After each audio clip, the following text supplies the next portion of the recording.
afternoon, everyone. Thank you very much for joining us. If you haven't noticed already, we will be recording this event. Now, we don't have any closed captioning here, but if you would like to be able to watch this again after, to process it more slowly, to go back to these wonderful things that we're going to learn about, we will be sharing that with you.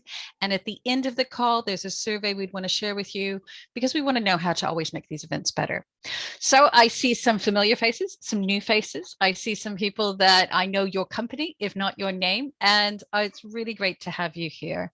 My name is Debbie Forster. I am the CEO of the Tech Talent Charter, and we're delighted to have today's session.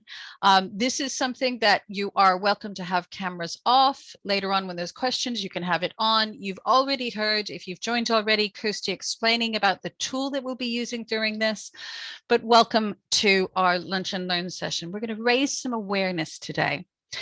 Now, if I think back even before we started the Tech Talent Charter, there was this new growing understanding of neurodivergence, and that has been gathering pace over the years.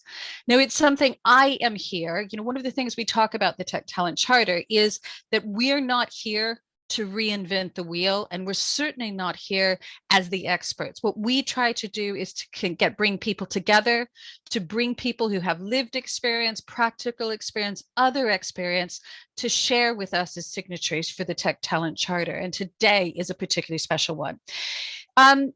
We know now that there are several recognized types of neurodivergence. Now there's a wide range and a growing list, whether it's autism, ASD, dyslexia, dyscalculia, epilepsy, hyperlexia, dyspraxia, ADHD, obsessive compulsive disorder, Tourette syndrome, etc.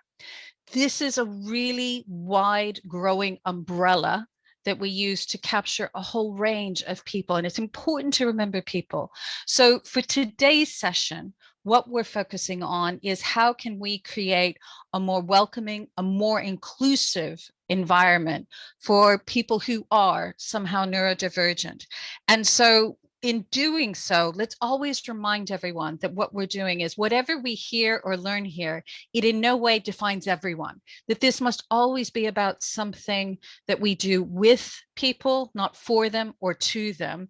And it is why we're so excited to have auticon here. Now, I know a number of you have heard of auticon before. I've been a huge fan. We're delighted to have them as a signature, and we're delighted to have them.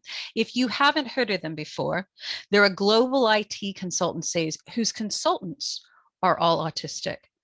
They provide that broader neurodiversity inclusion services to companies across industries and sectors to help with the whole piece, to attract, to recruit, to onboard, to retain neurodiverse talent, to become more accepting, supporting as an organization. Now, they've been doing this for 10 years. They have this experience from being on the ground, working alongside organizations and with autistic professionals to ensure that their lived experience can influence best practice. So today, we're delighted to have Kirsty Cook, who's the Global Director of DE&I Services for Neuro-Inclusion, and to have Chris Lever, who's an IT consultant at auticon.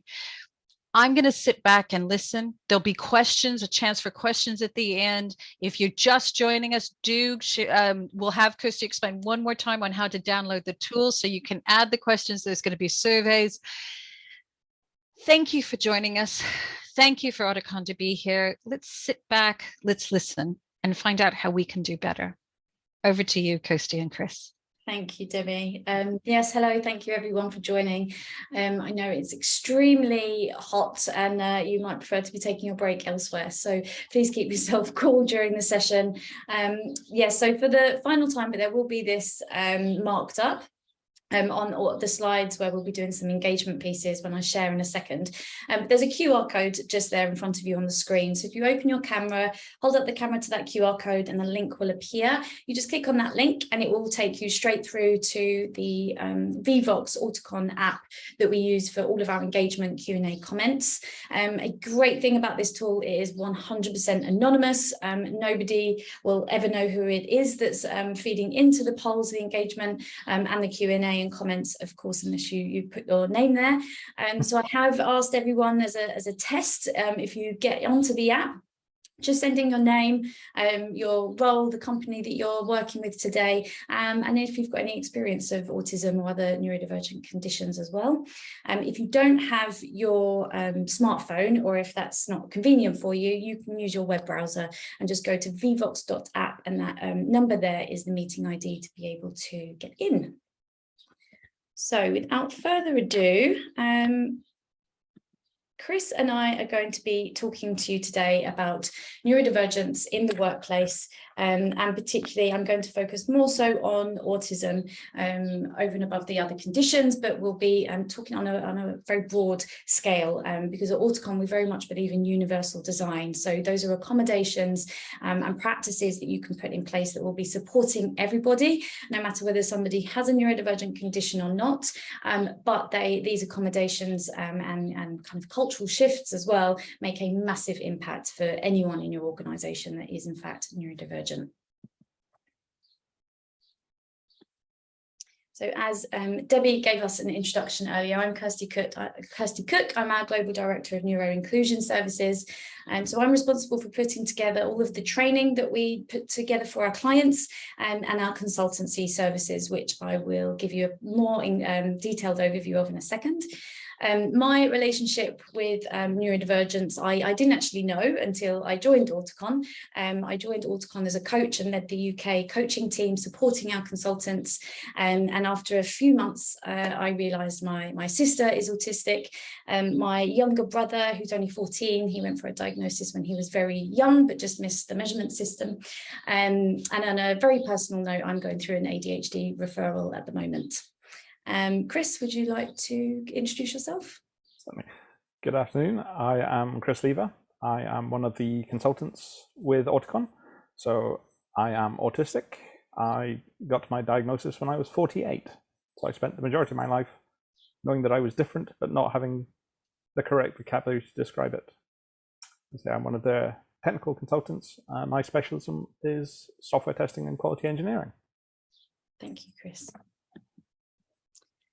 So it's a bit of an overview of what I hope you'll walk away with today, and that is a better understanding of Auticon and why we're here in particular, why we do what we do, how we do it, and gaining a better understanding of what autism is, what it isn't, and how that fits under the umbrella of neurodivergence.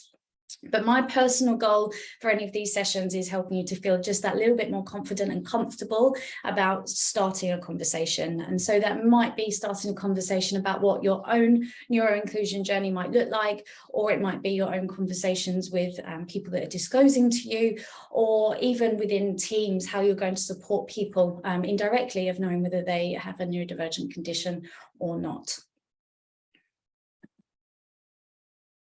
So a little bit about Auticon. So we started in Germany over 10 years ago now. Our founder, Dirk, started the business because his son was reaching the age where he needed to go out to have interviews and go through recruitment processes. And unfortunately, being autistic, the traditional recruitment processes, as I'm sure many of you are aware of on this call, are just not fit for purpose for many neurodivergent people. So the challenges around interviews, timed assessments, the reluctance to give interview questions before the interview, all of those things were stopping him ultimately from progressing through to any recruitment phase, although his family, his dad could see the benefits and the strengths and the skill set that he had to offer an organisation. So he started Auticon, and we are a social enterprise, and that is really important because we are a for-profit business. We are not a charity. That's important for our consultants that are joining us, knowing that they are working within the community just as anyone else would. So our tech consultants join us as full-time employees of Auticon, and our business model then works in the exact same way as in any other technology consultancy. So consultants like Chris are placed onto projects anywhere from 3-6 months, some and most are extended a lot, and they could go several years working within that same team. They are embedded inside technology teams, into technology departments, in tech companies, to do the skill set that they are trained and qualified to do. So some of those range from data analytics, cybersecurity, quality assurance. In other countries, we do a lot of software development as well. So after 10 years, of working with our autistic consultants, learning the best way to attract autistic talent, to hire them, to recruit, to onboard, to retain, to help them develop and get promoted.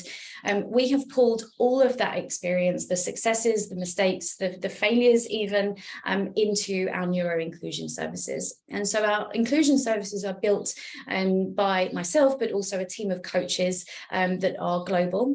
Our tech consultants, when they join Auticon, they all get given a dedicated job coach. And the reason for that is, unfortunately, Auticon's model isn't exactly neuro-inclusive because they change from project to project. So change is inherently very, very difficult for a lot of people on the spectrum. But with our business model, they change teams, environments, managers, people, sometimes the tech that they're working with. And a coach helps them to navigate that change and help a manager to work best with them at the same time. So all of that pulled into our training and our advisory services. We are an autistic majority organisation, and our autistic technology consultants and other neurodivergent employees also make recommendations for all of the training and the advisory services that we do. So it very much has a neurodivergent lens and seal of approval throughout all of the services that we provide. And these are those services. So we've got 3 core values. We want to help organisations to become neuro-accepting of neurodivergent people in their teams, neuro-confident, to work well with them, to put accommodations in place to get the best out of them, work with them on their challenges and the things that they might need support on within the organisation, and ultimately to be neuro-inclusive. So this is the consultancy or the advisory services we provide, which is completely tailored to yourselves, looking at your own practices, policies, your culture, the processes that you have, and we make recommendations of how you can start to make some change and impact your neurodivergent individuals. Some stark facts here, unfortunately, as to why having a partner is really, really important to help you on your neuro-inclusion journey and having that expertise. Unfortunately, nearly half of autistic employees feel that they've been bullied, discriminated, or harassed at some point in the workplace. Year on year, so between last year and this year, there has been a 71% increase in autism-related employment tribunals. Now, on the one hand, I would say this is absolutely amazing. This is fantastic, and this is actually really, really positive for the autism community, because for the first time, we're really, really starting to see a shift in advocacy, into self-advocacy, and into autistic people feeling supported and knowing their self-worth and what they can offer to an organisation. Now, unfortunately, a lot of those tribunals, I do not want to scare you with this, but as a business case, it is important to start making changes. But a lot of it, I do believe, comes down to that third figure there of 60% of employers fear getting support and accommodations wrong. This is why our training, even the consultants being placed in our advisory services, is all about building confidence and helping people to receive the education and the knowledge they need to reduce that fear. And unfortunately, in a lot of cases, support and accommodations, that fear gets in the way of them putting anything in place at all. I'm not going to linger too long on this slide, but it's just a snapshot. The slides will be sent around as well as the recording. But this is an overview of the training suite that we provide. So all of the modules that we know can affect not only neurodivergent individuals, but managers, HR teams, D&I teams. Those are the audiences that we direct our training towards to help them impact the organisation. We have a neurodivergent team that oversees everything. Our coaches have the experience and expertise. And an important note as well is we're international. So anything you receive in the UK can be delivered in European countries, in the US, Canada, and Australia as well. So what does it mean to be in a neurodiverse team? So if you go to your Vivox app now, and going to be a test for me. There we go. So that you know of, do you work in a neurodiverse team? Yes, I am neurodivergent, or no, I don't know. You should all see that come up onto your screen, and I can see on the right-hand side, people are accessing that to be able to vote. So I'm just going to give you a few more seconds. And now I'm closing that poll. that you know of? Do you work in a neurodiverse team? Quite a large proportion of you, yes, including yes, I am neurodivergent. So thank you to all of you disclosing there. Some of you, no, I don't know. No, I don't, and I don't know. So some of the reasons why you might not know are quite often related to, of course, people not disclosing. But I think it's important to mention here, first of all, as well, what a neurodiverse team really is. There's a tendency to say that somebody is neurodiverse, to talk about neurodiversity, to say the word neurodiverse, but there is a bit of a disconnect over what those terminologies actually mean. So at the top there, you'll see there are 4 neurodivergent people. They have ADHD, dyslexia, they're autistic, and they have dyspraxia. So each of those individuals are neurodivergent. The head below in black, they don't have a neurodivergent condition. You might be familiar with the term neurotypical. It's a really common term. Humans like to label and have a nice polished way of describing things. It's not incorrect. I would say that it's not wholly inclusive. I don't personally, and auticon as a value system, we don't like to use the word neurotypical because what is typical? Everyone on this call here, I would not say either or any of us are typical in the greater sense. And obviously, I think it goes without saying, it's quite exclusionary of somebody that does have a neurodivergent condition. So if you had a team of all autistic people, like we do with our consultants, a lot of them have co-occurring conditions, but for all of them that just know that they are on the autism spectrum, and you put that group to one side, that is not a neurodiverse team, because they all have the same condition.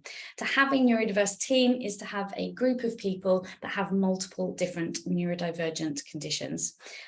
This is purely grammatical. Neurodivergent is the singular and neurodiverse is the plural terminology. So autism is a neurodivergent condition. So I'm going to come back to the poll here, and on your screen you'll have a question. When you think of the word autism, what comes immediately to mind? And when you put this in, this is coming up as a word cloud, please enter more than one word, more than one phrase. It is 100% anonymous, and I want you to be as honest and direct as you can, as honest and direct as an autistic person might be here. You don't have to worry about getting the right terminology correct, or if you're saying something you might fear is wrong or not allowed. Please be as honest as you can be. I'm going to give you a full minute to do this so that you've got a bit of time to reflect as well.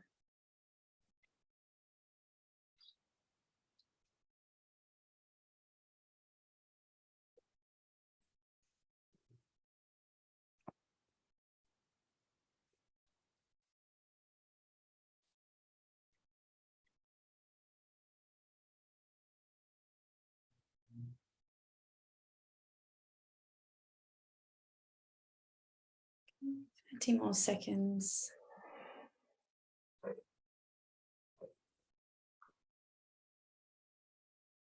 If you are new to the session and didn't catch that explanation, just scan that QR code to access this section. It will automatically come up with a link for in your camera, and you can go to that, or you can go to vvox.com and put your meeting ID in there. I'm very sorry if you can hear my dog downstairs. Okay, I'm going to close the poll now.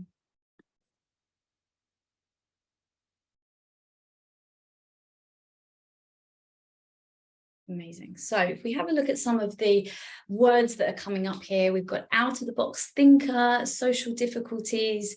Rain Man is a common one that comes up, little eye contact, varying perception, nice, empathetic, my son, that's lovely. Responds differently, maybe responds differently to what is expected socially. Good at numbers, some yes, can come across as awkward, perfect. So you see there's a lot of words that come up here, and I really like as well that empathy came up. There's quite a, or that is come up twice, sorry, there's quite a discussion, especially as education grows, research grows, and people live to listen to the lived experience of autistic people. There used to be this assumption that there was a lack of feeling and a lack of relationship, maybe a lack of understanding from an autistic person towards somebody else. and they might come across as they don't care very much, or they're not listening, and so on. But in fact, in my experience of coaching autistic people, it is very much the opposite for a lot of people. And in fact, the level of empathy they have is really quite intense. It's a real strong emotional sense that they have. And it could be something that lasts for days. When somebody that's on the spectrum empathizes with somebody, it's far more difficult for them to let go of and move forward than it is for somebody that doesn't have a neurodivergent condition. So thank you for your input there. You could layer that word cloud over the top of this one. So these are just some general terminologies that I'm not going to go through everything today. We cover them a lot in our foundation modules to help with understanding. But there is a lot of words and different descriptions and way of talking about autism and neurodivergence in general. And my biggest lesson for you here is, please do not worry. Don't get bogged down in what's right and wrong. There are definitely more inclusive ways of saying things and talking about them. But ultimately, it comes down to the individual that you're working with and you're talking to, with what their experience is of their condition and to how they describe it and how they would prefer to talk about it. So the best example I have here is autism spectrum condition is the word that you'll hear me say out loud. Although the correct term, the medical term, is autism spectrum disorder, so ASD. It is technically a disability by law, but a lot of people on the spectrum that you work with, that definitely work with work at Auticon, they will not value autism as a disability whatsoever. They would 100% prefer to use the word condition than disorder. But it's controversial even amongst the autism community, even amongst the neurodivergent community. I've also coached individuals where their condition of autism and the co-occurring conditions they have were absolutely disabling for them. They were disabling for them to get a good night's sleep, disabling from the point they woke up in the morning, disabling to how this person actually chose to buy a flat and where he wanted to buy his flat because of how severe his sensory processing challenges were. Disabling to achieving his goals, whether those were personal, relationships, professional. What he wanted to achieve, he was just starting to accept probably wasn't going to happen because of how disabling his conditions were. So it's really important just to ask the individual that you're talking to, and is the best piece of advice I was given when I started working at Auticon and trying to understand autism more so than I had done, so that I could give the right advice and support to the consultants I was working with. And I was told, basically go and do your job, listen to your consultants, listen to what they need, be flexible, be tailored, give them options, and likewise for their managers. And that is the best approach I can give you for when you just start out on your neuro-inclusion journey, to hold that value close to anything you start to do to transform your organisation. So how would you rate your understanding of how to work well with neurodivergent colleagues? So we're moving into autism in particular now, and I'm going to be giving you some examples of models and universal accommodations you can start to apply already. But amongst us, what would you think your understanding is of working well with neurodivergent colleagues?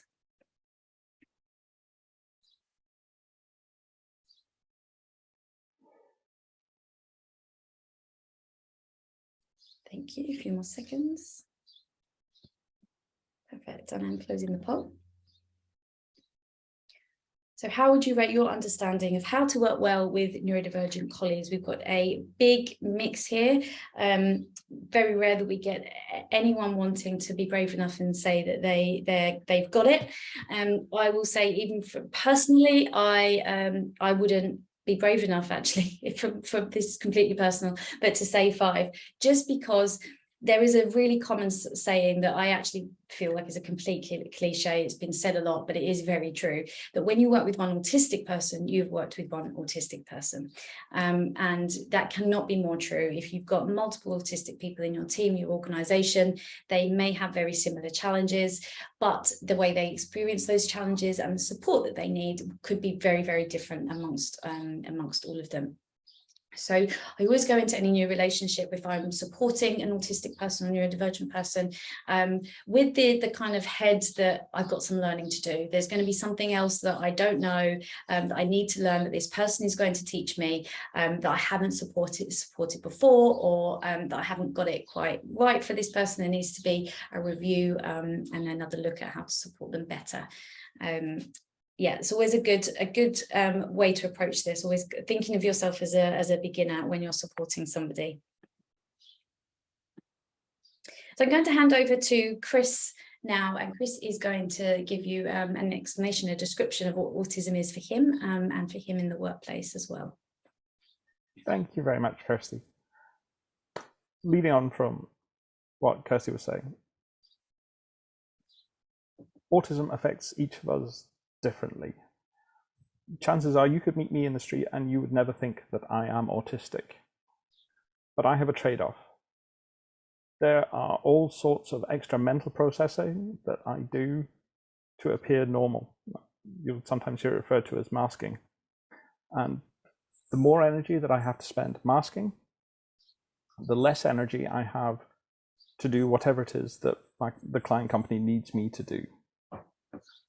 So we have here a lovely chart of different things. Some of these are issues for me, some of them aren't. So things like intuitive communication is difficult. I think about communication, particularly verbal communication. It's a very fuzzy subject. If you use the children's nursery rhyme, Mary had a little lamb. That's 5 words. From those 5 words, does Mary still have the lamb? You don't know. Language is imprecise, and actually Harvard did a study on that one, and they actually came up with 68 different interpretations of those 5 words. If I'm having verbal communication with somebody else, those 68 different interpretations are in my head at the same time. The more familiar I become with a team or with the people within a team, I can start to knock out some of those ones. It's not likely that actually we're discussing what she had for dinner last night. Small talk can be anxiety inducing in the extreme. It's almost as though there's an extra process running in the back of my head. What do I think the most appropriate response is? And it's not always the first one that I would give. But one of the things I have discovered working with Auticon, I've worked there with them for almost 3 years. I have more and more space to be me. Eye contact can be uncomfortable. It can for some consultants. Not necessarily for me, but you may find that I don't give the eye contact that you expect. I may not be looking at you, but I promise I am listening.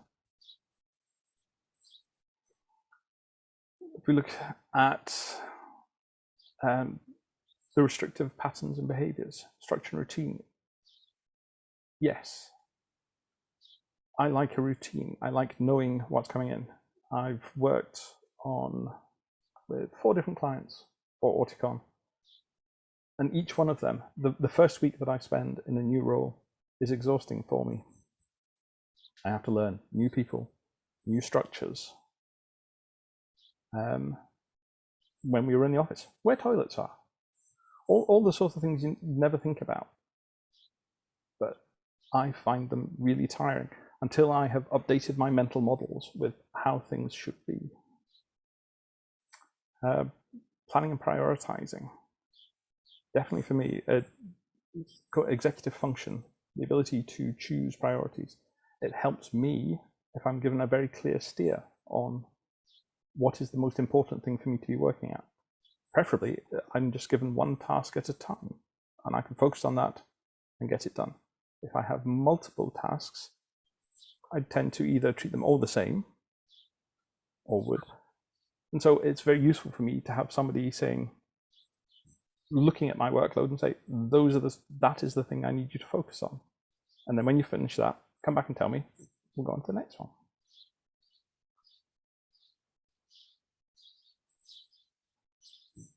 Where else to go?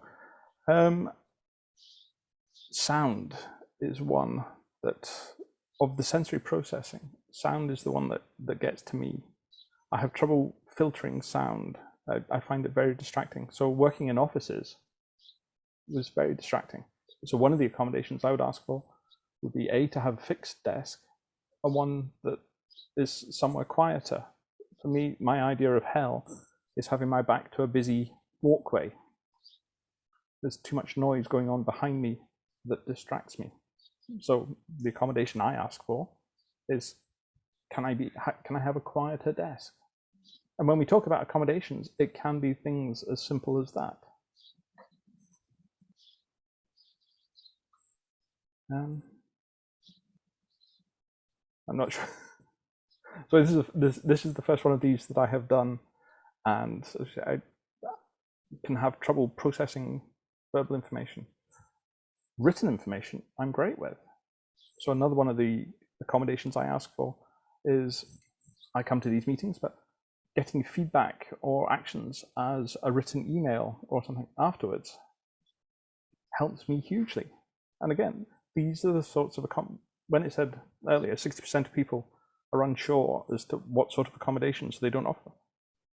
When we talk about accommodations, these are the sorts of things that help me help you. It's as simple as just writing things down.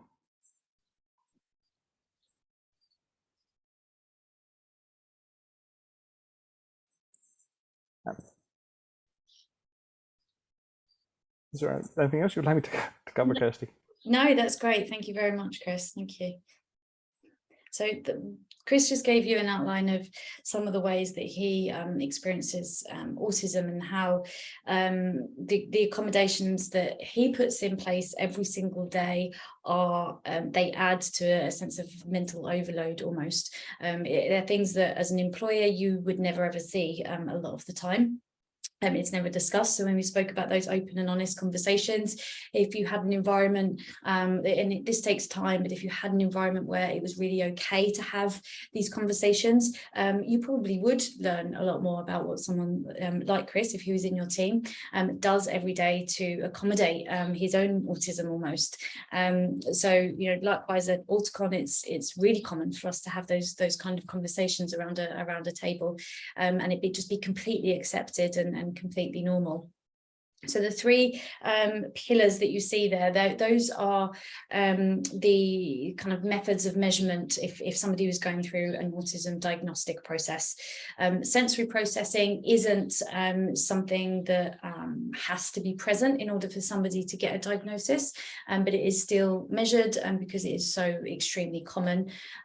It's also the sensory side is the biggest impact that people particularly had before COVID, of being in the workplace, and where the accommodations really made a difference, the physical accommodations that you can actually see. And I have to say that during COVID, we had a lot of consultants sitting in their room with their great office setup, secretly smiling to us, or not even secretly, it was very obvious, smiling to us as coaches, that there was a bit of an I told you so moment, that, you know, they've been requesting they have way more time to work from home rather than just the 1 day a week that was quite often accepted, because they could still do their job really, really well. So for our consultants, for autistic people, for neurodivergent people, it's another massive, I hate to say it, but benefit of COVID and working from home, that they've been able to have the opportunity quite naturally and organically to prove that they can in fact work very well from home, and I would argue even better, because they can manage their own environment, and the distractions that they would otherwise have are taken away when in the office. And sorry, one other possible benefit I've found from working at home. I say I've been working for almost 30 years across places before I ever knew I was autistic, and I've lived in Glasgow and worked in Edinburgh, and lived in Edinburgh and worked in Glasgow, and you'd think I'd put the two of them together, but no. And so I used to get on trains, and almost without exception, every day after finishing work, I would get on the train and I would fall asleep. And now, working from home, I can go and have a nap. And just have a little half an hour, go away, and then come back refreshed. Thank you, Chris. So a further kind of explanation of what autism is and what is underlying of autism and how accommodations can help is what we call cognitive differences. So I have to say this is not based on anything that's true or real. This is completely random. This is not a person that this is made up based on. It's at the top there, you see some very common strengths of people on the autism spectrum. And at the bottom, there are some typical challenges that someone on the spectrum may have. Now, while this is indicative of autism, this can 100% be done for most neurodivergent conditions. So you'll see in the middle, the blue line, that is representing somebody that isn't autistic. The peaks and troughs between their strengths and their challenges are far less. It's a little bit more regulated, neutral. And of course, anyone that doesn't have a neurodivergent condition or autism still experience challenges. They still have strengths that are more present on some days than others. They still have challenges that interfere with their strengths being able to shine through, but it's just far more regulated. It's also a lot easier if somebody's experiencing a challenge to kind of re-regulate, bring themselves together into the place that they need to be to allow their strengths to shine. For somebody on the spectrum, as you can see, these dips and these peaks are far more significant in the way that they experience those challenges, and how far, if they're experiencing those challenges without any support or accommodations, it can become really disabling for them to be able to reach and kind of prove almost that they can do the job, and they can do the job really well. So I like to talk about the employee life cycle and how cognitive differences and a kind of mental note of these can help you, because it's really, really common and very logical that everybody wants to start the beginning of the recruitment process as a place to start for neuro-inclusion. Makes perfect sense to start at the beginning. But what you could end up with is a really lovely neuro-inclusive process. You are increasing the number of neurodivergent employees you've got within your business, which might be a goal. You are helping to reduce unemployment of neurodivergent people in society. And that person starts to feel like they can really trust you, they can feel accepted, and like they can be themselves, a neurodivergent person within your organisation. And then they start to work with you and they go through an onboarding process. And then they also have their manager working with them that probably interviewed them and went through the recruitment process. But that manager has no idea of how to apply the accommodations that person would need and maybe even expect from your recruitment process during an onboarding process, but also then thereafter for the rest of their careers and their attention. What this can mean is, even though the unemployment rate for neurodivergent people is really high, and the assumption is that's because of all the barriers in the recruitment process, well, that's true. It is also because of the barriers in the retention process, in the onboarding process, in promotions, in performance reviews, in how they work with their colleagues and their managers. So unfortunately, you could redesign your recruitment process, but it is really important to think about what happens afterwards when somebody comes on board. Are they still going to get the support that they need? And our manager is going to be equipped to be able to give that support and to help them in the ways that they need to as well. So we're going to move on to how to support somebody. And when I talk about supporting someone, you can always bring it back to these cognitive differences. We want to reduce the challenges so that they can allow their strengths to properly shine. And again, remember, let's take the onboarding process. Everyone's on probation. And if you're not seeing their strengths, or if their managers aren't seeing their strengths come through and just seeing a lot of the challenges and the time it might be taking to work with them, the likelihood is, they might not have passed their probation. You might extend their probation, they might want to be put on a review. Again, this is all adding to that underemployment of all neurodivergent people that we want to reduce and take away as far as we can. So creating a neuro-inclusive workplace. So some tips for you. So on the right-hand side are the recommendations we have that are a little bit more, I guess, value-based and philosophical. So the first one being individual before the label and avoid assuming. You could have already had autism training, already had neurodivergence training, but it isn't entirely safe to apply all of that information to every single autistic person in the organisation. They will experience their autism differently. differently, they will do their job differently, they'll have different challenges and strengths. So it's really important, like I was saying when we went through the terminology, speaking to them, understanding their own condition, even if they don't disclose, there's a cultural shift there of making sure there's the time, the tools, the feasibility, the flexibility to get to know the individual. Universal accommodations. I'm going to give you some examples of what universal accommodations are, but these are accommodations you can put in place which will indirectly and directly affect every single neurodivergent person for the most part, but also have a really positive impact on the rest of your employees as well. Workplace assessments. I'm pretty sure a lot of people on this call will be familiar with workplace assessments. My question though is, are they suited to workplace, for neurodivergent people, in the workplace? I would like to add they are not risk assessments. I have advised people that say they want to look at their risk assessment process when somebody discloses. If in terms of being neuro-inclusive and the language that you use and setting that trust between you and the people you're supporting, a risk assessment isn't quite the right route and messaging that you want to set. When we do our workplace assessments, they aren't just physical. We think about all of the things on the left-hand side, and there's more of them as well. This isn't even an extensive list. Underneath each of those on the left, you can see there are lots of subtopics. So these are areas that we know to be challenging for autistic, for neurodivergent people, and those are the things that we include in our own workplace assessments. Listen, learn and support. This may seem really, really basic, but if you create an organization, if you have an organization, even in the way that you approach being a manager, you take this attitude, you are likely to be one of the first that any neurodivergent person within your employment has ever experienced. It's very rare that somebody takes the time to listen and to learn about how their neurodivergent condition affects them in positive and negative ways for them.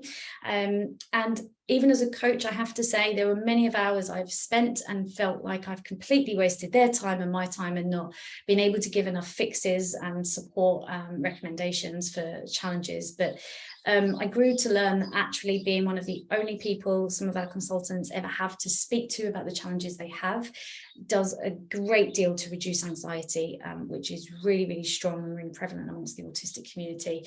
And of course, in doing that, enables them to go back to work and carry on.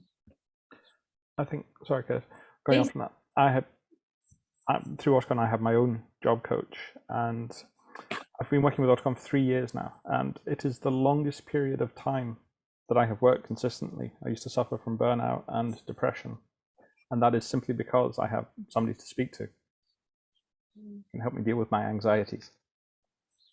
Thank you, Chris. That's really nice to hear. So two recommendations then for how you can start to think about how you could support neurodivergent people or neurodivergent colleagues. We cover these a lot more in our foundation level training. The first one is taking a strengths-based model for inclusion and support. So again, this does not have to be specifically for neurodivergent conditions. This is absolutely something you could start to develop with teams, with managers, with different trainings and so on. So what we do is we have a model that's completely based on positive psychology, and it's all about using people's strengths. Ultimately, it does what it says on the tin. Some strengths on here of very common strengths from autistic people, and the best example I have of this is a gentleman that I was coaching for 3 years. He was at a really, really large pharma company for that period of time with the same manager the whole time at that company. And they had a new employee come on board that was going to be working with them, and I had to give some training so that this person could understand autism, and my colleague that I was coaching at the time. And he said when he first started working with him, he come from this consultant, he come from an academic background. He did a PhD in physics. He'd never been in the corporate environment at all. He then went into this role as a technology consultant. There were deadlines, there were different pressures, there was the work environment, there were different teams he was working with, including a team in India. What he delivered was then impacting other teams and departments as well. Now, at the beginning, he wasn't meeting deadlines.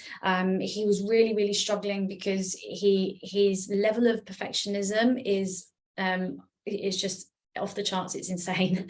Coming from a PhD and physics background as well, I used to say he's a hyper perfectionist, not uncommon for autistic people too. And so if you're a hyper perfectionist, you expect 100% quality of yourself and other people in your team.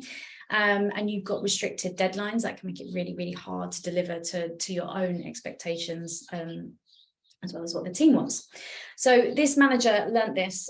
He recognized his perfectionism, his accuracy, his alignment with data, being very logical and factual, and that he needed to be way more clearer and concise with the way he was delivering instructions.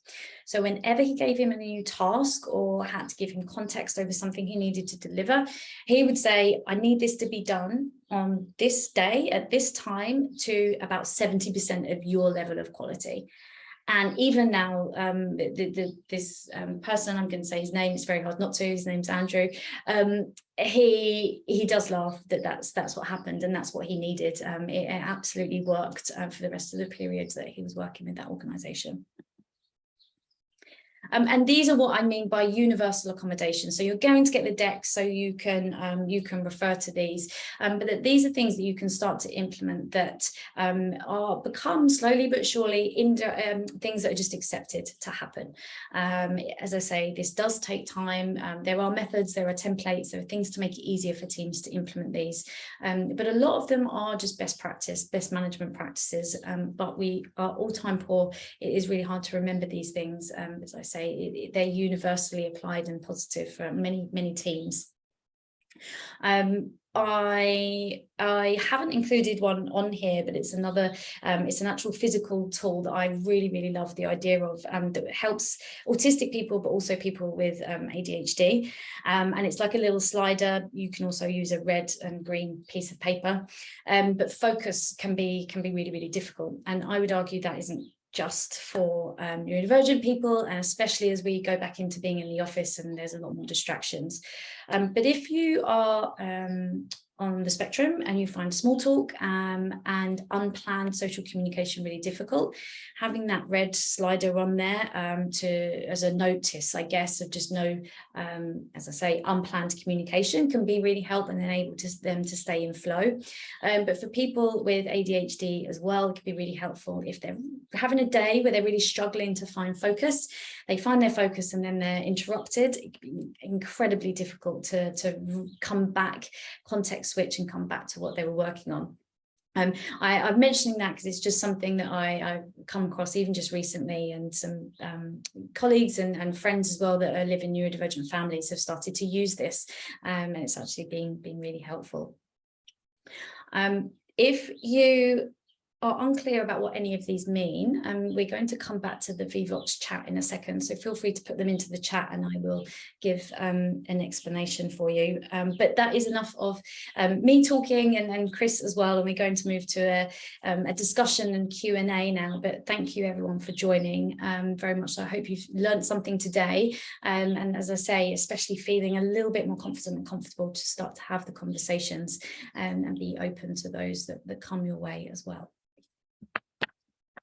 Okay, let's go to the Q&A. So if you would like to put anything in the Q&A, please feel free. I can see there's some in the chat, which I'll have a quick look at as well. Equally, if you want to come off your video and be outspoken, you are incredibly welcome to.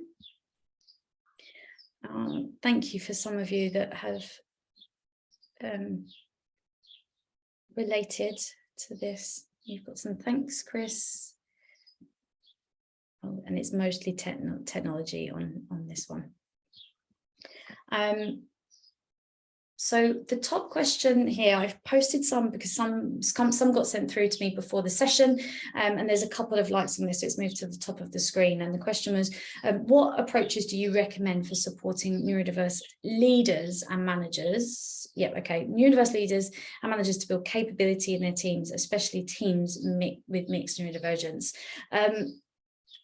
So I hope that some of what I have shared has gone away to answer that question. If you are here and you want to ask that question, I might need a bit of clarification whether you mean a leader and manager are neurodivergent in particular, and whether that would be a different piece of advice. If that is the question of whether if you've got managers. Hello. Hi, Kirsty. Can you hear me? My name's Kerry. I can. That is actually my question. And yes, so in our organisation, we have neurodivergent leaders and managers who are also managing neurodivergent teams. So what you've shared today has been incredibly helpful, but looking for additional support to build that awareness and capability in our leaders and managers that are managing their own conditions and how they can further support their teams as well. Yeah. This is a big recommendation. I know that it would take maybe a little bit, as I say, with all of this, it does take time for change, but I believe that how you would support and accommodate for any other colleague should be absolutely the same for a leader and a manager. So really understanding what it is that they need. Their needs might be very different because of what they need to manage every day and how they're managing. There's a lot more social communication if they're managing a team too. I also think, though, that if you can get to a point where they're comfortable to disclose and share that they have a neurodivergent condition, how it affects them, and the accommodations they have in place, maybe, but also more what other people in the team can do to support them. This will go along a huge way to start to build that trust amongst the organisation, amongst that team especially, and it will, I think, encourage people to feel that they can actually disclose. There is 100% a lot of hidden neurodivergent talent in your teams that exist, but I think leaders and managers can have a really, really big role in helping that disclosure piece and helping others to feel more comfortable.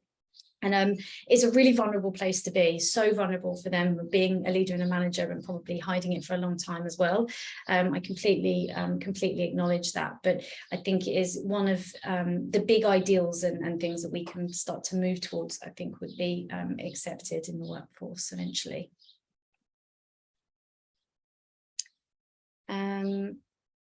Question 3, sent prior to the session as well, advice around career progression for neurodivergent colleagues. So Chris and I both had a chat about this, so Chris might have something to say in a moment, but I think there's a few things here that we were covering, the kind of retention training and consultancy piece. A really big thing to remember is, just because somebody is neurodivergent, it doesn't mean that they don't want to be a manager, and they might be very good at being a manager or a leader as well. But secondly, they might not want to be, and that's fine. Again, that's universal. I believe it should be universal for everybody to make that choice, and they shouldn't be stunted in salaries and the feeling of progression and development and so on just because they don't want to manage other people. The thing that makes sense for neurodivergent people with career progression, I think, is the same as what makes sense for their communication, and that's clarity, being really, really clear of what is expected of them to be able to progress. What do they need to achieve? What would be expected of them if they progressed as well? So being really definitive and concise with that goes a long way to help them to feel that they can do it too. Chris, do you have anything to add on that? Yes, one of the organizations I worked for a long time ago, they had a management structure, and your management grading was based on the number of direct reports you had, and this was found to essentially hamper people with autism. And so what they did was they created what they called technical specialist roles, so that they would be the same in salary bands, same in seniority, but they didn't have the requirement to have a number of direct reports. And that was one way that I could progress as a technical specialist rather than as a general manager. Thank you, Chris. Very similar to the other question that I just answered as well, but on the flip side, as a senior manager, how do I tell my team I have an MD need? I think, as I say, fully applaud you for even thinking about doing this. I think really think that this kind of disclosure at senior level will start to make a huge shift. within organisations for inclusivity and a bit more appreciation for neurodivergence as well, and correcting a few stereotypes that still exist. How you do that, I think it very much depends on you, what kind of person you are, how your team are too, and what it is you want to share, maybe being clear with that as well. I mentioned earlier that I'm going through an ADHD referral. Nobody in my organisation, apart from Chris right now, knows that. I haven't shared it because of this very question. How? It's always a difficult one. Personally, I would start small, especially if you've never ever done it before. I don't think it needs to be a massive announcement to the whole team, but it can be gradual, doing it with maybe people that it makes sense to. If you're working really closely with people that you know some accommodations are going to make sense, and or lesser accommodations, but the way they work with you, so maybe slight tweaks and changes to how that happens that would make life a lot easier and more improved for you at work and for them. Maybe that's a good place to start. I think trust is also a massive thing of who and how you tell, especially as you begin to do things, of starting with someone that you really trust and that you know will be understanding, and you'll get the response that you might expect or want for the first time that you're sharing it as well. Super. I'm going to come in at this stage because I'm aware that some people are having to leave, and if you, like me on the call, I could do this for hours and keep asking questions, and I really would like this to be part of an ongoing conversation that we're going to have with you, Kirsty and Chris, from other people from Auticon.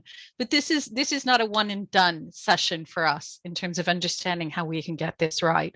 But thank you for really starting with that awareness. So we will share that. And if you are coming away that there's still some questions, please share that in the survey that Karen's going to give you. If there's other things that you want more information on, we'd love to hear that. Let me say thank you for everyone to do this on a busy week, on a busy day. And if, like you, I don't want to go any farther from my fan than about 6 inches. Thank you for doing that. And Kirsty, thank you for sharing your expertise. And Chris, can I thank you, walking in, talking about what you said, and to share that with a room of strangers, and also, a list of names that you may not know. Thank you for doing that, for your honesty and putting that together and sharing with us. I think I'm speaking for everyone that it was incredibly powerful and incredibly moving to help empower what we want to do within our organizations to get this right for you, for others who are coming to or who are already within our organization. So thank you. I'm going to wind it up because I'm obsessive about trying to end things on time so everyone can jump back to the next meeting. Thank you for coming. Please, please, please remember to fill in the survey. We want to know about what are the topics you want to hear about, both in relation to neurodiversity, but inclusion as a whole. If you have other experiences, great resources we can use in this topic, please share that with us as well. I'm Debbie Forster. This is the Tech Talent Charter. Thank you for joining us, and I hope everyone has a super week. Bye-bye. Bye. Thanks. Bye-bye.